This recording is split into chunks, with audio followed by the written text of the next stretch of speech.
Kuatkan tekad, kuatkan hati, negeri ini memanggilmu kawan. Assalamualaikum Bu Binti. Waalaikumsalam Dunia. Bagaimana kabarnya hari ini? Alhamdulillah baik. Dengar-dengar Bu Binti mau coaching ya hari ini? Betul sekali Dunia. Nanti di sini kan saya sebagai supervisi ya Bu Binti, tapi ini nanti sebelumnya marilah kita itu mendiskusikan dulu rubrik penilaian tentang supervisi coaching gitu ya. Mengenai yang ingin saya nilai nanti, bagaimana Bu Binti itu mampu menggunakan kompetensi coaching mulai dari mendengarkan aktif, menjawab pertanyaan berbobot, dan juga kehadiran penuh. Selain itu juga mengenai alur cerita yang sudah Bu Binti laksanakan itu sudah ada tujuannya, identifikasi, kemudian juga rencana aksi dan juga target. Terus satu lagi, untuk yang ingin kita nilai nanti yaitu prinsip coaching Bu Binti ya, mulai dari kemitraan, terus kemudian proses kreatif dan juga memaksimalkan potensi. Kira-kira nanti seperti itu. Selanjutnya boleh saya mengajukan beberapa pertanyaan dulu Bu Binti? Silahkan Dunia. Baik, yang ingin saya tanyakan adalah kompetensi coaching apa yang nanti ingin Bu Binti kembangkan kira-kira? Baiklah, tentunya kompetensi coaching yang bisa saya kembangkan yang pertama yaitu response atau kehadiran penuh, yang kedua mendengarkan aktif, dan yang terakhir yaitu mengajukan pertanyaan berbobot pada coaching. Luar biasa, berarti itu ketiga kompetensi coaching ya Bu Binti. Betul sekali. Terus untuk kompetensi mana yang kira-kira Bu Binti itu bisa spesifik untuk dikembangkan lagi? Ada dua di sini, saya ingin mendengarkan aktif dan mengajukan pertanyaan yang berbobot itu ya. Baik, Ibu. Terus kalau menurut Bu Binti nanti untuk indikator ketercapaiannya dari kompetensi yang dengan kembangan itu nanti apa kira-kira? Seperti ini Dunia, saya menginginkan coaching nanti mampu menyampaikan informasi secara mendetail, kemudian pada akhirnya si coaching mampu menemukan ide baru dan juga cara ataupun solusi untuk mengatasi masalah atau tantangan yang dihadapinya. Luar biasa sekali Bu Binti. Berarti setelah ini mari kita proses coaching ya. Monggo silahkan lanjutkan aktivitas Bu Binti. Sampai ketemu pada proses coaching. Terima kasih Bu Binti. Terima kasih. Assalamualaikum. Assalamualaikum Ibu Sri. Waalaikumsalam Bu Binti. Alhamdulillah hari ini kita bisa dari Ibu Sri.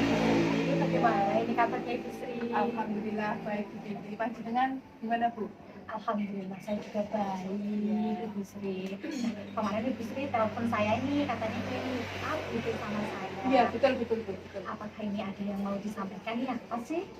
Ini Bu, saya itu punya permasalahan Bu tentang anak cucu saya. Anak cucu saya itu kan anak TK ya Bu.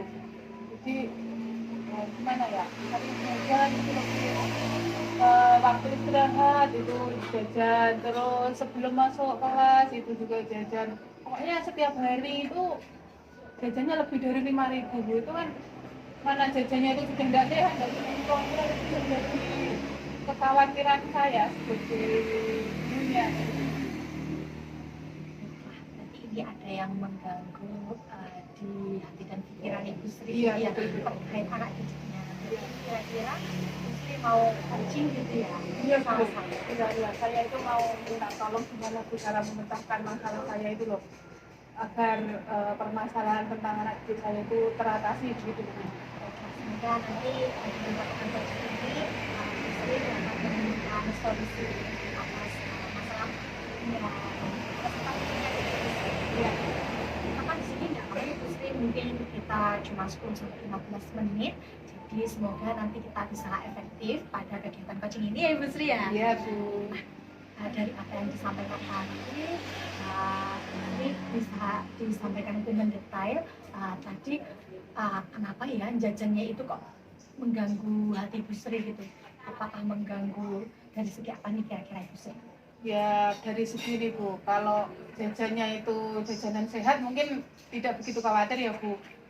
Tapi kan sekarang itu anak-anak lebih suka jajan yang dikit-dikit gitu loh Bu, jadi tidak terkontrol.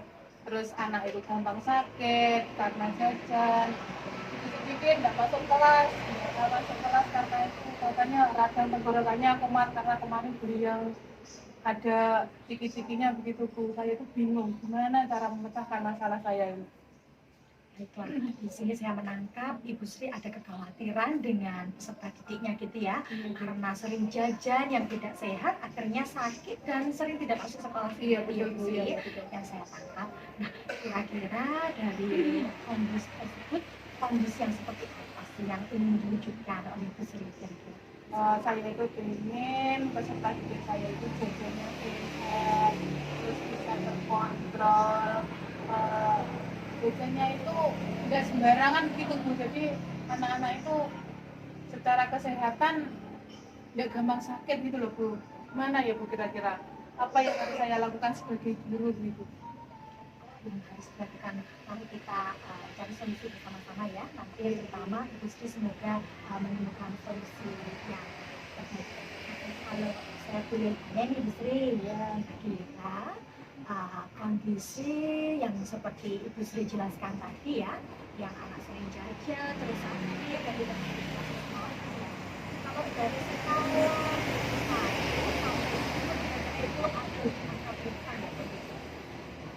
Ya kalau penyebab anak tidak masuk karena jajan itu kalau saya melihat itu dari angka 1 sampai 10 itu sudah angka 7 gitu. Itu kan sudah sangat mengkhawatirkan bagi saya sebagai pendidik gitu. Kalau kondisi kliniknya itu kira-kira berarti di angka berapa? Kalau satu itu sangat buruk, lima lah Bu. Satu sangat buruk ya Bu. Itu sangat Kalau satu sangat buruk ya 4 lah. Kalau 1 sampai 10 itu di angka 4 lah. berarti cukup buruk, iya. Kan ya, Iya. kalau 4 berarti cukup buruk gitu ya Bu. Nah, kira-kira dari rintangan 1 sampai 10, kira-kira di angka berapa ijazah yang Ibu Sri ini harapkan? 1 sampai 10 ya paling tidak di angka 8, 9 lah Bu. Kalau angka 10 itu kan mutlak apa sempurna tidak mungkin. Kalau sempurna itu tidak mungkin. Kira-kira di angka 8 atau 9 Iya, ya? 8, 9 saja itu bagi saya sudah sangat bagus biasa. Iya. Untuk mencapai di angka 7 atau 8 tadi dari Ibu Sri, kira-kira kondisi positif atau kekuatan apa yang sudah ada pada Ibu Sri atau lingkungan sekolah kira-kira? Nah, begitu. Kalau saya lihat anak-anak itu kan jajannya kan di kantin ya. Sedangkan di kantin itu kan yang dijual itu berbagai macam makanan. Inilah ya. Pokoknya yang pabrikan gitu loh. Ini kan banyak bahan pengawetnya otomatis. Nah saya itu kemarin sempat lah bincang sama wali murid bagaimana kalau kita itu setiap hari bergiliran membuat makanan untuk anak-anak.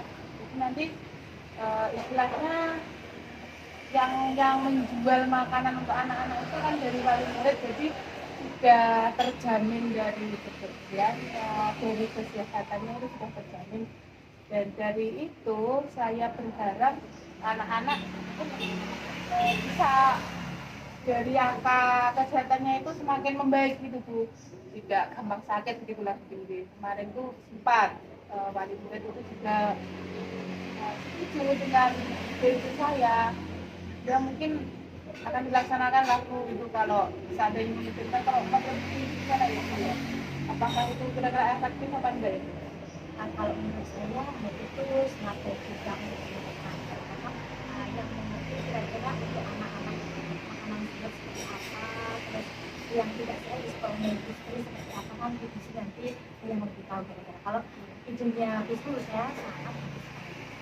Sekarang kalau saya boleh menyimpulkan dari apa yang disampaikan Ibu Sri tadi, Ibu Sri punya kolaborasi yang baik ya, yang menjadi kekuatan di sini positifnya, karena anak-anaknya bisa diajak untuk membuat makanan rumahan kira-kira lebih sehat gitu ya Bu tadi ya. Nah, itu kekuatan yang sudah ada memungkinkan dilakukan kolaborasi dan kerjasama dengan wali murid dan rekan kerjanya.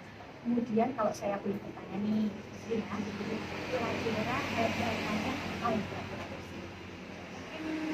Hambatannya gini Bu, anak-anak tetap akan jajan Tapi jajan maksud saya jajan di kantin itu tadi kan menurut saya kan disediakan sama wali murid setiap harinya. Tapi masih ada anak-anak yang nyolong-nyolong itu lebu kantin, tak apa kadang itu kan kita tidak bisa melihat apa yang dibeli di situ seperti itu. Yang saya khawatirkan dari program saya. Baiklah, saya menangkap di sini yang menjadi hambatannya Ibu Sri karena ini apa namanya tidak bisa memantau semua siswa apakah sudah mengkonsumsi makanan yang sehat Iya. atau masih yang kurang sehat seperti itu ya Bu. Iya. Mengingat juga tidak selalu dari sama kira-kira dari Ibu Sri.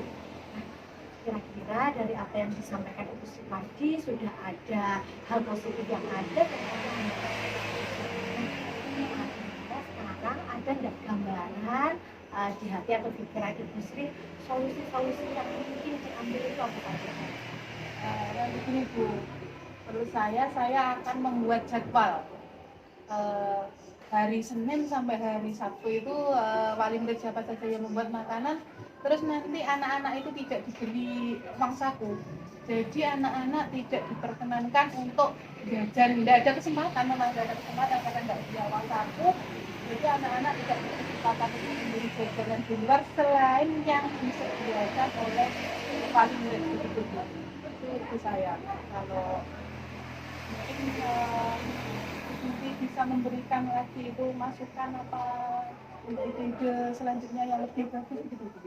Baiklah, di sini Ibu Sri meminta saya memberi masukan. Baiklah, kalau menurut saya idenya Ibu Sri tadi sudah sangat bagus ya, karena orang tua nanti ketika diberikan jadwal untuk membuat makanan, pastinya makanannya lebih higienis, bahannya juga lebih sehat. Saya setuju sekali. Kemudian anak-anak tidak diberikan uang saku. Nah, mungkin kalau saran dari saya mungkin juga disediakan snack juga meskipun nanti uang sakunya dialokasikan ke apa namanya ke ya snack nanti kan biasanya ada kendala uang gitu ya Bu, Iya, atau betul. dana mungkin kalau mungkin makanannya nanti kalau makanan berat saja mungkin anak-anak kan beda Bosannya betul. snacknya mungkin ada snack juga tidak hanya makanan berat mungkin kalau saya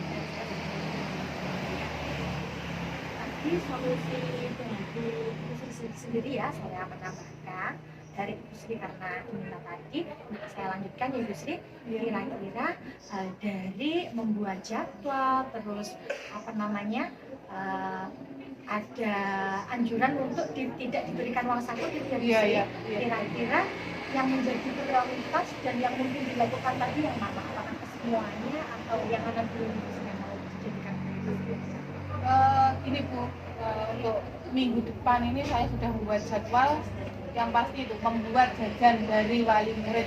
Jadi anak-anak coba dulu mana kira-kira disurvei jajanan yang mana yang menjadi favoritnya anak-anak, jadi wali murid menyediakan.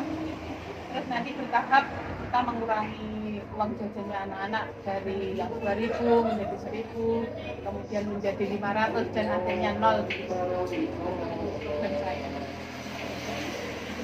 Ini akan membuat jadwal kemudian akan dilakukan secara bertahap ya Iya, untuk betul. uang sakunya mungkin dibatasi ya dan nggak boleh lebih dari 2.000 ya maksudnya gitu ya untuk mengurangi apa namanya snack yang kurang sehat masuk ke ini ya konsumsi anak benar sekali itu yang menjadi prioritasnya dan kapan itu tadi dilakukan kalau jadwalnya minggu depan Iya, minggu kalau depan. untuk pelaksananya secara keseluruhan kira-kira apakah minggu depan atau kapan bisa Ya, menurut saya itu salah satu program yang baik, yang patut untuk dicoba dan saya akan secepatnya mencoba ke anak-anak. Bagaimana hasilnya nanti, kalaupun ada kekurangan di sana sini, ya mungkin kita revisi bersama-sama dengan wali murid. ini yang paling cepat akan dilakukan minggu depan di Iya. Ibu Sri. Iya. Nah, kira-kira dari solusi yang dipaparkan Ibu Sri tadi, apakah itu sudah bisa mencapai di angka 7 atau 8 tadi kira-kira di angka berapa? Ya kalau itu terlaksana, terus wali murid juga konsisten membuat, wali murid konsisten dengan kesepakatan bersama, insya Allah 8-9 lah Bu, lebih dari 7 pokoknya. Masya Allah. Oh iya, 89 ya targetnya tadi. Iya. Masya Allah. Bisa berarti ya Bu ya. Nah, selanjutnya kira-kira ada apa tidak orang lain yang akan membantu Ibu Sri untuk mewujudkan tujuan Ibu Sri? Ya selain dari guru tentu saja ya juga sekolah kemudian dengan ini bukan kadang-kadang kita ada MOU dengan puskesmas, jadi di situ kita minta kalau ada ahli gizi dari puskesmas kita minta untuk mengadakan pendidikan kepada anak-anak maupun wali murid bisa dalam bentuk parenting atau apa jenis apa untuk ini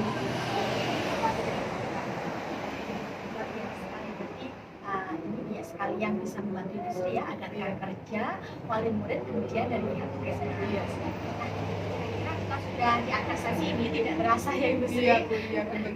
Kira-kira dari apa yang kita obrolkan pada sesi ponding ini, apa nih yang bisa Ibu Sri simpulkan solusi dari kira-kira dan perasaan Ibu Sri kira-kira seperti apa?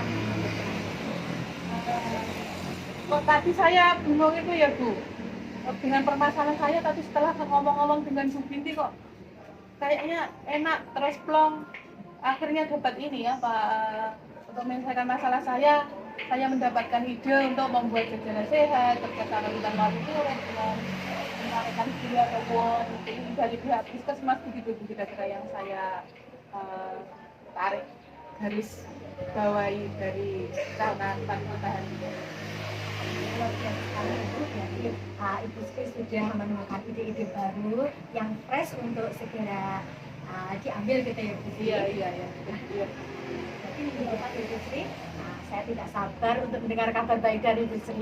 Iya, Minggu terima depan. kasih Bu Binti. Ya, terima kasih dari apa ya Bu? Iya. Hasilnya dari Iya, nanti kalau saya ada masalah apa begitu pun saya minta tolong lagi untuk diberikan solusinya ya Bu ya. kita bersama-sama lah dengan terima kasih Bu. Sama-sama sudah sama-sama Bu ya. Nah, ini masih banyak kegiatan kan? Iya Bu. Ya. Assalamualaikum Ibu Sri. Waalaikumsalam. Ketemu lagi. Iya Bu, sama-sama. Binti tadi coachingnya sudah dilaksanakan dengan baik ya. Terus setelah ini kan ada pasca seperti itu, jadi adik saya ini menanyakan beberapa pertanyaan kepada Bu Binti. Tidak apa-apa ya Bu Binti? Silakan Ibunya. Untuk yang pertama yang ingin saya tanyakan itu apa yang sudah dilakukan Bu Binti pada saat melakukan coaching yang menjadi karena pencapaian dari pengembangan yang Bu Binti inginkan. Baiklah Ibunya, tadi ketika melakukan coaching, saya sudah melakukan dengan alur cerita, yaitu menanyakan tujuan, identifikasi, rencana aksi, dan juga tanggung jawab. Kemudian saya juga menerapkan prinsip-prinsip coaching tentunya. Nah, tujuannya apa? Agar nanti coaching mampu menyampaikan informasi dengan baik dan dia mampu menggali solusi atas masalah. Kira-kira seperti itu ini.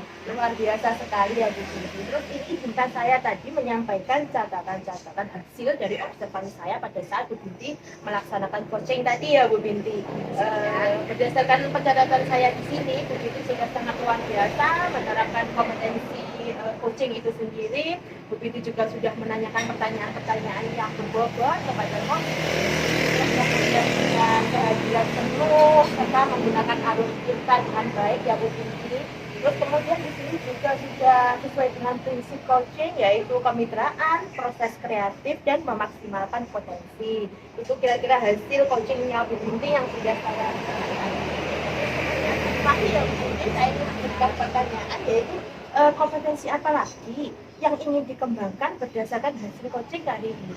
Nah, kompetensi yang saya kembangkan yaitu mendengarkan kritik dan juga mengajukan pertanyaan tersebut. Tentunya dengan memperhatikan alur cerita dan prinsip-prinsip coaching. Saya akan mendengarkannya dengan banyak teliti, melihat video dari para profesional. Kira-kira seperti itu ya, agar kemampuan coaching saya semakin luar biasa Bu Binti ya. Jadi apa yang sudah baik itu selalu dikembangkan di situ agar lebih baik lagi dan bisa memberikan solusi atau bantuan terhadap rekan-rekan Bu Binti nantinya yang kira-kira ada permasalahan seperti itu ya Bu Binti. Pastinya seperti itu. Baik Bu Binti, untuk fase supervisinya sudah selesai. Terima kasih atas waktunya. Silahkan melanjutkan aktivitas selanjutnya. Terima kasih Bu Binti ya. Terima kasih kembali Dunia. Assalamualaikum. Waalaikumsalam.